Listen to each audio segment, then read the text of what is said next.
My students at the college where I teach in Edmonton, a sample for 300. This is psychology and sociology majors, so we're not talking, the geeks in the computer classes. 2/3 of them started playing video games in grade three or younger. And that's just getting younger and younger and younger. And so what you're getting is kids in virtual worlds, very, very young. And there's lots of other places in their worlds where realities are changing.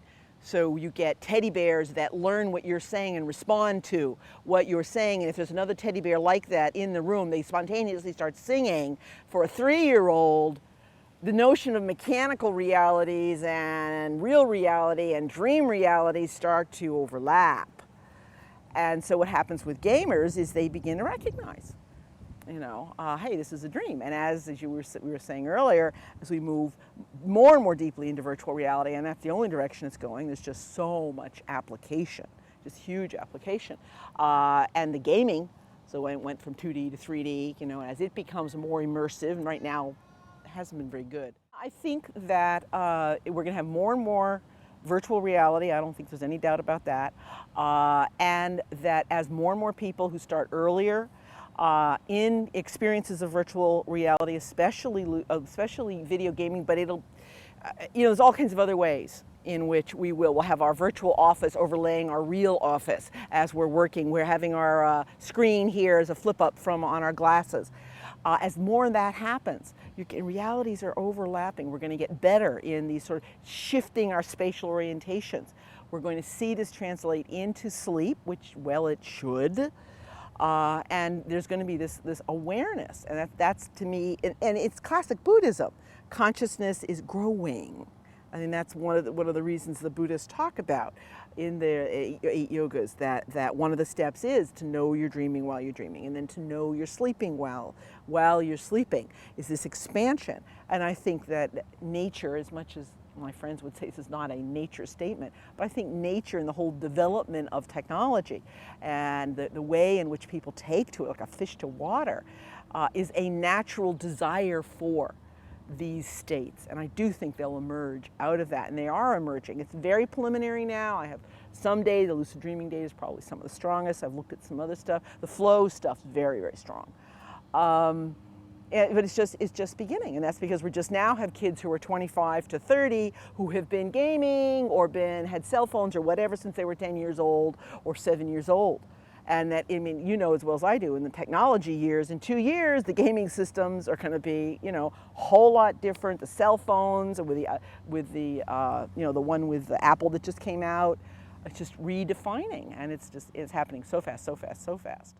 All right, what I think is happening is that it's very clear that dreams are a constructed alternative reality. And in fact, if you begin to look at the literature, there's a strong body that says, well, so is waking a constructed reality. And it's quite remarkable because we don't hit each other in cars more than we do. So, the whole argument, is there a real world out there? Well, yeah, we're constructing it reasonably similar, but if you look at eyewitness testimony, 2 people said the same, act in a crime, and they're telling totally different stories.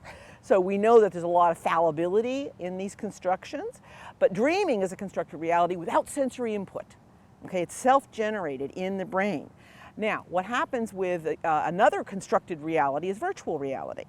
That's technologically mediated as versus a waking conscious, biologically mediated, drawn from external stimuli.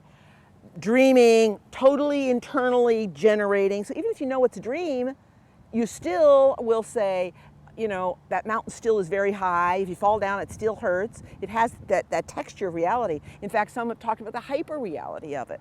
And so that with gamers, if you go and practice in a third constructed reality, not the waking one, not the dreaming one, but the virtual reality one, and you're in there for hours and hours and hours since you're a little kid, is it any surprise that at night you go, this isn't real?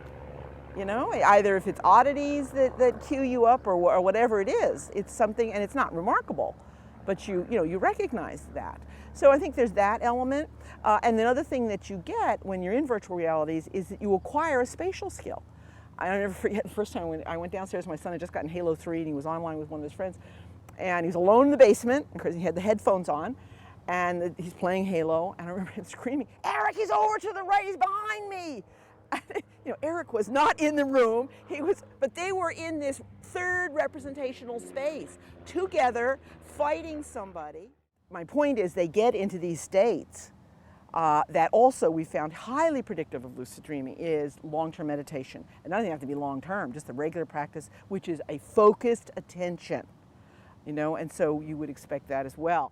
So you can see there's a variety of ways: the meditative absorption, the spatial skill, constructed alternative reality, the motion sickness or lack thereof, all predict. Gamers are going to take us to lucid dreaming. Where is that? What does that mean? Where is that going? Yeah, maybe it'll be less important, but I think it'll be something about consciousness, part of this whole, people talk about evolution of consciousness. I think this is a concrete example of what that might be.